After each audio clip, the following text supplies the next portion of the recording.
നമസ്തേ, ധന്യാണ്.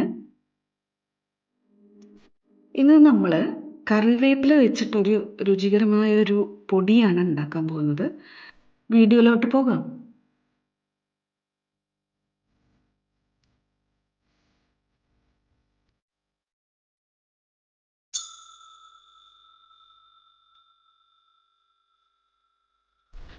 ഇതിൻ്റെ main ingredient ആണ് കറിവേപ്പില. അത് നന്നായിട്ട് കഴുകി വെള്ളം ഡ്രെയിൻ ചെയ്തെടുത്തത് ഒരു വലിയ 2 പിടി.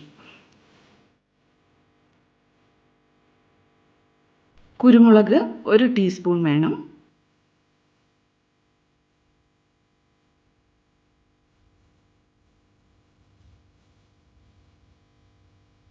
ഉണക്കമുളക് ഒരു 5 മുതൽ 10 വരെ സ്പൈസിനനുസരിച്ച് ചേർക്കാം. ഉഴുന്നുപരിപ്പ് ഒരു 1/3 കപ്പ് വേണം.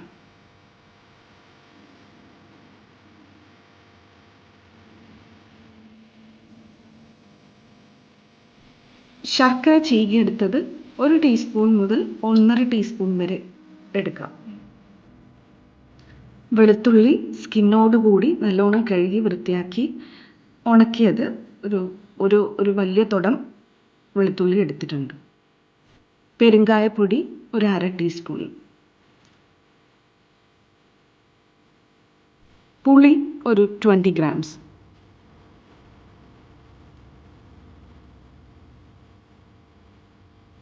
മഞ്ഞൾപ്പൊടി ഒരു 1/4 മുതൽ 1/2 ടീസ്പൂൺ വരെ എടുക്കാം. ഇത് ഓപ്ഷണലാണ് കേട്ടോ. ഉപ്പ് ആവശ്യത്തിന്.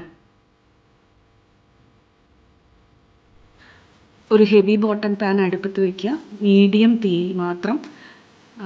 എന്നിട്ട് കറിവേപ്പില അതിലേക്ക് ട്രാൻസ്ഫർ ചെയ്യുക. ബാക്കിയുള്ള വെള്ളം കൂടി എവാപ്രേറ്റ് ആവുന്നത് വരെ മാത്രം വെച്ചാൽ മതി. കറിവേപ്പില ക്രിസ്പ് ആവണമെന്നില്ല. കാരണം ഇത് നോർമൽ ചട്നി പൊടി പോലെ അല്ല ഇതിൻ്റെ ടെക്സ്ചർ. കുറച്ചൊരു ഡ്രൈ ചട്നി, നമ്മുടെ നോർമൽ ചട്നി ഡ്രൈ ആയാലും എങ്ങനെ ഉണ്ടാവും അതുപോലെയാണ് ഇതിൻ്റെ ടെക്സ്ചർ. പൊടിയല്ല. അപ്പം നമുക്ക് ക്രിസ്പാക്കി എടുക്കണമെന്നില്ല കറിവേപ്പില.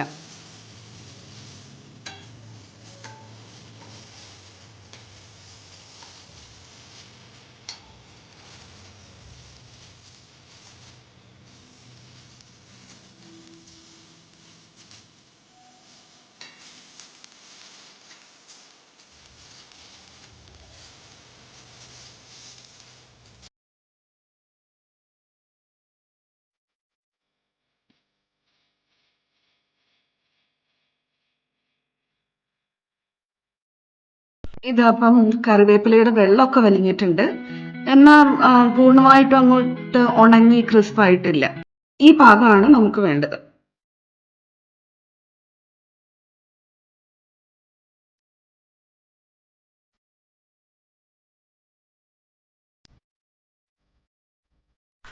ഇപ്പം ഞാൻ 1 ടീസ്പൂൺ വെളിച്ചെണ്ണ ഒഴിച്ചു കൊടുക്കുകയാണ്.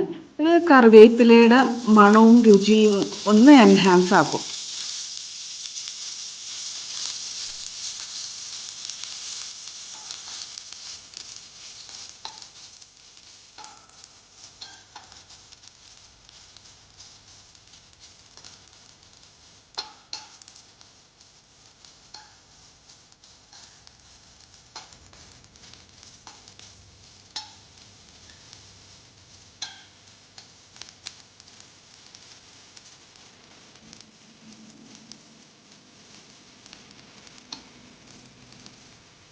ഇതിനി നമുക്ക് അടുപ്പത്തുനിന്ന് മാറ്റാം കേട്ടോ. ഇനി ഉഴുന്നുപരിപ്പ് ഡ്രൈ റോസ്റ്റ് ചെയ്തെടുക്കാം. ഒരു ലൈറ്റ് ബ്രൗൺ കളർ വരുന്നത് വരെ ഡ്രൈ റോസ്റ്റ് ചെയ്യണം.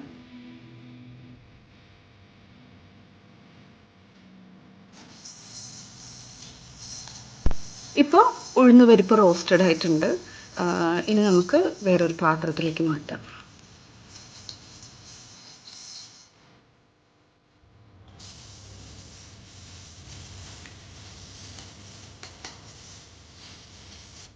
ഇനി വെളുത്തുള്ളിയും ഇതുപോലെ ഡ്രൈ റോസ്റ്റ് ചെയ്തെടുക്കാം.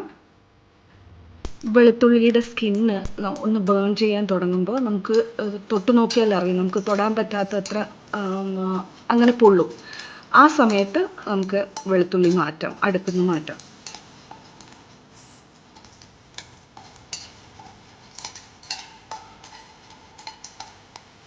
വെളുത്തുള്ളി പാകത്തിന് റോസ്റ്റ് ആയിട്ടുണ്ട്. നമുക്ക് വേറെ പാത്രത്തിലേക്ക് മാറ്റാം.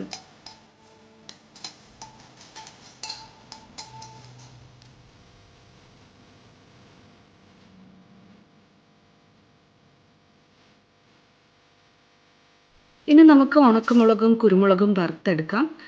ഇവിടെ ഒരു കാര്യം പറയാനുള്ളത്, ഇത് കുറച്ച് സ്പൈസി ആയിട്ടുള്ള ഡിഷാണ്. ഇനി അഥവാ നിങ്ങൾക്ക് സ്പൈസിനെസ് ഒന്ന് കുറയ്ക്കണം എന്നുണ്ടെങ്കിൽ ഉണക്കമുളകേ കുറയ്ക്കാവുള്ളൂ കേട്ടോ. അത് 10 എന്നുള്ളത് 5 വരെ ആക്കാം, പക്ഷേ കുരുമുളക് കുറയ്ക്കാൻ പാടില്ലേ. ഇപ്പോൾ ഇതാ രണ്ടും ഉണക്കമുളകും പെപ്പറും റോസ്റ്റ് ആയിട്ടുണ്ട്. നമുക്ക് അടുപ്പത്തുനിന്ന് മാറ്റാം.